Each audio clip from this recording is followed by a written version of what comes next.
age problem na ito, galing ito sa GC namin. May nagpapasagot. Pero dun sa problem na sinend niya, naging 47 ito. So binago ko lang, ginawa kong 27 kasi kapag 47, hindi eksakto yung sagot. At kung hindi naman nagkakaroon ng decimal na sagot sa age problem, hindi karaniwan yon. Kaya pinalitan natin yung number, ginawa kong 27. So pwede ito sa Civil Service Exam, Let na Gen Ed, Napolcom, College Entrance Test. Okay? So may mga age problem na nalabas doon. So sagutan natin ito in two ways, yung isa algebra, yung isa naman isipin lang natin paano natin i-represent itong problem. So yun yung unang solution na gagawin ko. Then i-compare niyo kung alin yung mas madali para sa inyo. So 3 years ago, A is 3/4 of age of B. If the sum of their ages is 27, how old is B now? So dito sa ang age daw ni A, 3/4 of age of B. So doon pa lang parang pwede nyo nang ma-picture yung situation na yun, no? 3/4 of age. 3/4 of age of B. So ibig sabihin, kung ito si, lagyan natin ng dalawang drawing sila. Ito si B, hatiin natin sa 4 si B. Ba't hinati ko sa 4? Kasi 3/4 of age of B. So ibig sabihin, ito yung age ni A.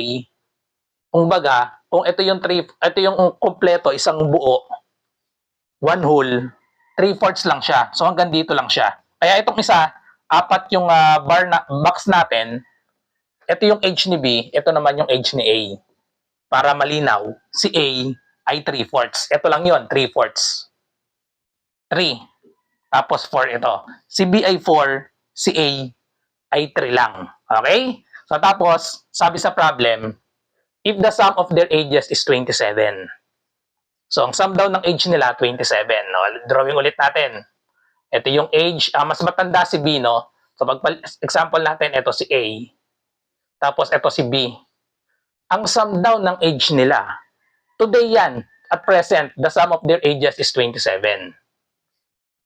So ngayon, kung 27 ang sum ng ages nila, now, at present, ilan ang sum ng ages nila 3 years ago? 3 years ago, ilan ang sum ng age nila? So, mababawasan syempre ng tatlo ito. Bawasan natin ng tatlo. Ayan, bawasan ng 3. Bawasan din ito ng 3. So, ibig sabihin, ang sum ng ages nila 3 years ago, 27, minus 3, minus 3. Minus 3 parehas. So, magiging 27 minus 6, 21 na lang yung sum ng ages nila dito. Sa 3 years ago, 21 na lang sila. Ngayon, yung 21, paano natin ilalagay dito sa mga box yung 21? So, 21, meron tayong 7 na boxes. So, ibig sabihin, 21 divided by 7 is 3. So, meron tayong 3, 3, 3, 3, 3, 3, 3. Ang age ni A and B 3 years ago ay 9. 9 si A, 12 naman si B. 3 years ago ito. Ang tinatanong, how old is B now? How old is B now? Eh di, mag-add lang tayo. Kung 3 years ago si B ay 12. Ang age ni B now ay equal sa 12 plus 3 equals 15. So the answer is 15. Yan yung first solution natin gamit yung modeling lang.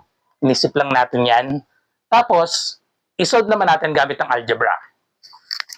So, ito naman yung solution. Another solution, gamit ang algebra. Tingnan natin kung 15 pa rin ang magiging sagot natin.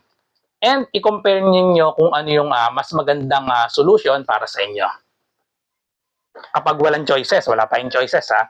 Pag may choices kasi, pwede trial and error lang. Okay, so, gawa lang tayo ng table kapag algebra ang gamit natin, A and B. Lagyan natin ng age nila now. So, yung now, pwede na palang yun yung A and B, no? So, now, A and B.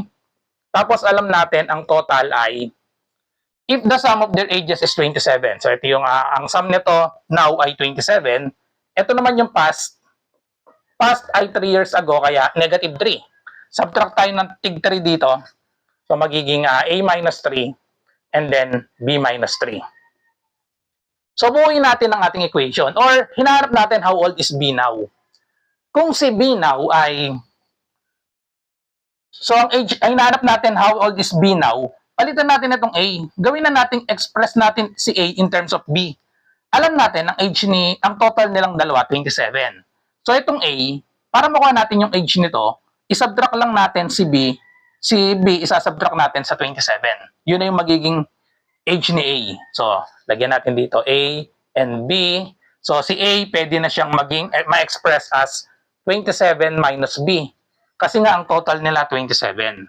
Kaya, imbis na A, pinalitan ko na ng 27 minus B. So, itong A, papalitan din natin ito. Pag pinalitan natin, pag nag-subtract tayo ng 3 dito, yung pas nila, subtract tayo ng 3. So, masisimplify ito. 27 minus 3. So, 24 na lang ito minus B. So, ang expression dito ay 24 minus B. Buuin na natin ngayon ang ating equation. Word by word. Pag nag-age problem, word by word, binubuo natin ang equation. So, ang sabi dito, 3 years ago, punta tayo dito sa 3 years ago na column. A. Ito si A. Ito si A. Ito yung age ni A. So, sulat natin 24 minus B is, ibig sabihin ng is ay equal sign. 3/4, kopyahin ang 3/4. Of, ibig sabihin yan, multiplication. 3/4 of age of B. Age of B, ito yung age ni B dito sa 3 years ago. So, ito na ang working equation natin. Just solve the value of B, yun na yung magiging age ni B. Solve lang natin itong B. Okay, so to do that, may 4 tayo sa denominator, multiply both sides by 4. Multiply both sides by 4 para makancel itong 4. Then, pagsabay natin, distribute. 4 times 24, 96. 4 times negative B, negative 4B. Equals, distribute din ito. 3 times B, we have 3B. 3 times negative 3, we have negative 9. Pagsamahin si B sa isang side. Negative 4B ilipat para positive na. Plus 4B to both sides. Cancel na to. We have 96 is equal to, add this, 7B minus 9. Dalhin yung negative 9 sa kabilang side. Add 9 to both sides. Add 9 to both sides. So we have 105 equals 7B.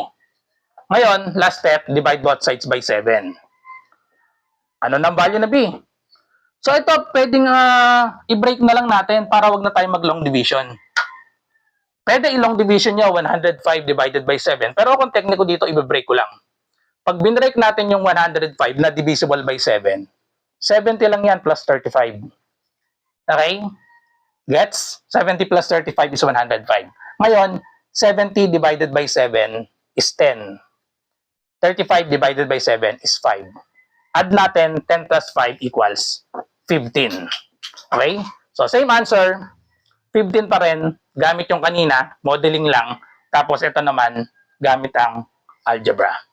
So, that's it. I hope may natutunan kayo sa video na ito. At kung gusto nyong mag-join sa aking CSE review, LET review, NAPOLCOM review, UPCAT review, may offer ako 10 sessions ng math via Zoom plus Google Forms Reviewer for only 99 pesos. Bye-bye!